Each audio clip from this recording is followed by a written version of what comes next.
नाज़रीन, इतवार का दिन भी दीगर दिनों की तरह बड़ा ही आज़मत और बरकत वाला दिन है। इतवार को कई तारीखी निस्बतें और खुसूसियात हासिल हैं।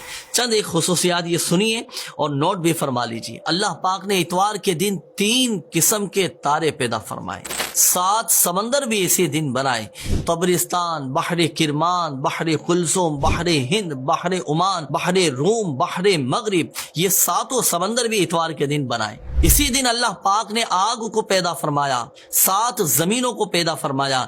इसी इतवार के दिन इंसान के साथ उसके आज़ाए सुजूद भी पैदा फरमाए। आज़ाए सुजूद कौन से?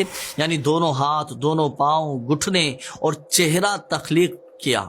इसी दिन यानी इतवार के दिन ही 7 दिनों को पैदा फरमाया। इसी तरह इतवार के दिन की एक खुसूसियत ये भी है कि इतवार के दिन खेत बोना, दरख्त लगाना और मकान की तामीर करना ये बाइस बरकत है। आइए नाज़रीन, अब मैं आपको इतवार के दिन के 2 मखसूस आमाल अर्ज करने लगा हूँ और इन आमाल की और इन नवाफिल की फजीलत ये है कि अल्हम्दुलिल्लाह सवजल हाजतें पूरी हो जाएंगी। हाजतों के पूरा होने के लिए, जायज़ मकासद में कामयाबी के लिए ये इतवार के दिन का अमल है। अल्लाह पाक के आखिरी नबी सल्लल्लाहु अलैहि वसल्लम ने इरशाद फरमाया कि इतवार के दिन कसरत नमाज से अल्लाह पाक की वहदानियत बयान करो, क्योंकि अल्लाह पाक वाहिद है, उसका कोई शरीक नहीं।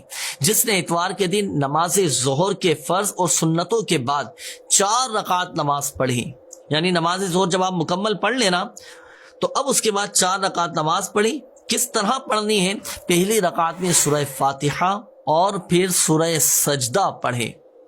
इसी तरह दूसरी रकात में सूरह फातिहा और सूरह मुल्क पढ़े, फिर तशाहुद पढ़कर सलाम फेर दें। ये 2 रकातें मुकम्मल हुई। फिर आखिरी 2 रकात पढ़ने के लिए फिर खड़ा हो जाए और उनमें फिर सूरह फातिहा, पहली रकात में सूरह फातिहा और सूरह जुमा की तिलावत की, अल्लाह पाक से अपनी हाजत तलब की, तो अल्लाह पाक के ज़िम्मा करम पर है कि उसकी हाजत पूरी फरमा देगा। एक तो यह अमल हुआ।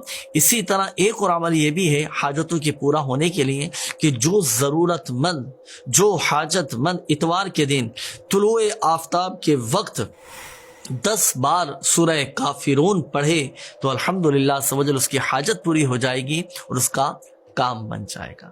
तो नाज़रीन, ये थे इतवार के दिन मखसूस आमाल जो आपने खुसूसियत के साथ इतवार के दिन करने हैं। इतवार का दिन छुट्टी का दिन है, उमूमन ऑफिसेज वगैरह की, दुकानों की, कारोबार की छुट्टियां होती हैं, तो उस दिन आपने खुसूसियत के साथ अगर कोई हाजत है तो इस अमल को कीजिएगा, आपकी हाजतें पूरी होती चली जाएंगी। आइए नाज़रीन, अब मैं आपको अर्ज करता हूँ कि इतवार का दिन आपने कैसे गुजारना है, किस तरह हम नेक अमाल के मुताबिक इतवार का दिन गुजार सकते हैं। याद रखिए कि फी ज़माना अगर हम नज़र दौड़ाएं, मुआशरे में देखें तो कई ममालिक और बड़े बड़े शहरों में इतवार के दिन अक्सरियत की छुट्टी होती है, जिसकी वजह से नतीजतन होता क्या है कि रात देर से सोने और इतवार की सुबह ताखिर से उठने का रिवाज, जिसकी वजह से एक तादाद बेचारी नमाज फजर से महरूम रहती है। कुछ ऐसे भी हैं कि जो बिला वजह गली में, मोहल्लों में, घर में सारी रात जाग कर फजूल बातों में वक्त बर्बाद करते हैं और कुछ लोग तरह तरह के गुनाहों में बेचारे मशगूल रहते हैं। अलमान वल हफीज, अल्लाह की पनाह। अगर इस दिन को हम अल्लाह पाक की इबादत, तिलावत कुरान, जिक्र अस्कार, तस्बीहात, दुरूद पाक की कसरत में बसर करें तो इसकी बरकत से हमारे नामाए अमाल में नेकियों का ज़ख़ीरा होगा, नेक अमाल की हमें तौफीक होगी। और इस छुट्टी से फ़ायदा उठाने के लिए जल्दी उठे, सुबह सवेरे उठें, नमाज तहज्जुद अदा करें, फिर मस्जिद की पहली सफ में नमाज फजर बाजमात अदा कीजिए, नमाज इशराक, नमाज चाश अदा कीजिए, जिक्र अज़कार में मसरूफ़ हो जाइए, दुरूद पाक में मशगूल हो जाइए। इसकी बड़ी फजीलत है। हदीस पाक में है कि जो फजर की नमाज जमात से पढ़े फिर वहीं बैठकर जिक्रुल्लाह करता रहे, अल्लाह का जिक्र करता रहे यहाँ तक कि आफताब बुलंद हो जाए, यहाँ तक कि सूरज तुलू हो जाए, फिर वो 2 रकातें पढ़े तो उसे पूरे हज और उम्रे का सवाब मिलेगा। इसी तरह इतवार के दिन की इब्तिदा ये नेक अमाल के साथ कीजिए। इस दिन की अच्छी इब्तिदा के साथ फ़राइज़ व वाजिबात की अदायगी के अलावा दिन भर नेकियों में मशगूल रहे। इंशाअल्लाहुल करीम ढेरों ढेर बरकतें नसीब हैं।